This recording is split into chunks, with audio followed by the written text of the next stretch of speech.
AITA for telling my birth siblings to fuck off and leave me alone, and I don't care about their stupid fucking parents. I, 21M, was adopted as an infant. But this wasn't some heartwarming, selfless decision made by a struggling mother who just wanted the best for her baby. No, I was abandoned. I was found in an alleyway, wrapped in nothing, left in a low-visibility area where I could have easily been overlooked. No note, no sign that someone cared about what happened to me. I was discarded like trash. I don't remember any of this, obviously, but it made the news at the time. I've seen the old newspaper clippings. A mystery baby, left for dead. If someone hadn't found me when they did, I wouldn't be here today. The people who saved me weren't my birth parents. They were total strangers. My adoptive parents? They're the people who raised me, loved me, wanted me. They were honest with me from a young age about my adoption, but they never made me feel othered. I was part of their family, no questions asked. I grew up with siblings, all biological to my adoptive parents, but they never treated me like anything less than their brother. I had a childhood filled with love and laughter, and that was enough for me. I never felt the urge to go looking for my birth family. I never had some big identity crisis. The people who abandoned me had made their decision. And honestly, I didn't care why. That was my stance for most of my life. But then a few months ago, something changed.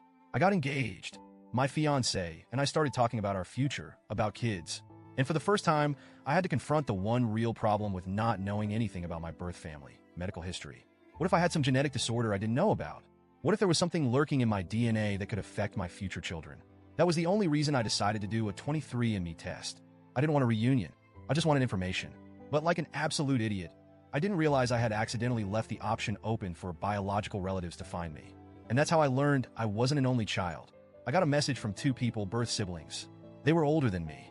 And apparently, I wasn't just some one-off mistake. My birth parents had 5 other kids before me. At first, I was just in shock.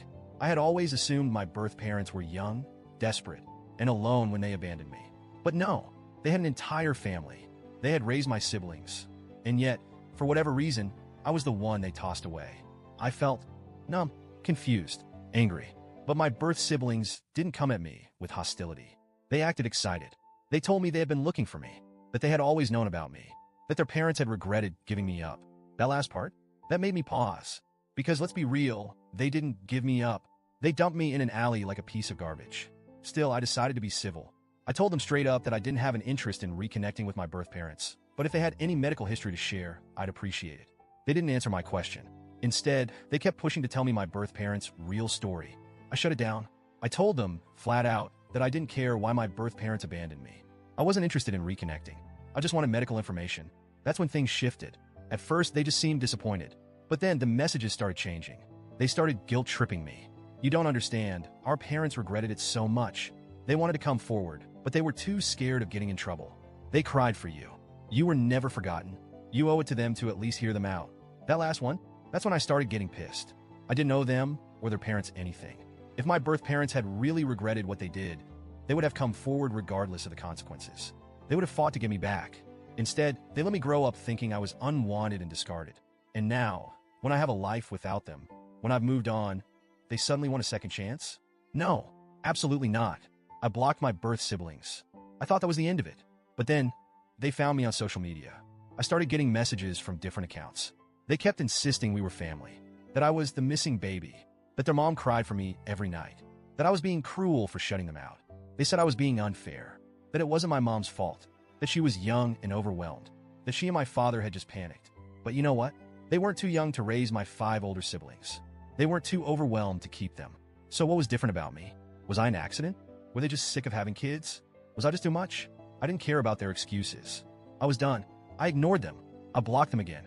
But they kept making new accounts. This went on for almost 3 months. 3 months of them pushing and pushing, trying to force me to care about people who hadn't cared about me. And eventually I snapped. I sent one final message before deleting everything. FCK off.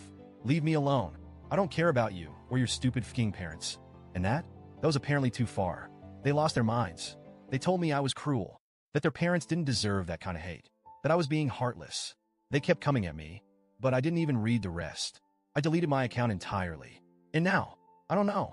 I don't regret cutting them off. I don't regret refusing to engage. I know I don't owe them anything, but was my final message too harsh? Was it too much? Because a part of me wonders, should I have just ignored them one last time instead of snapping?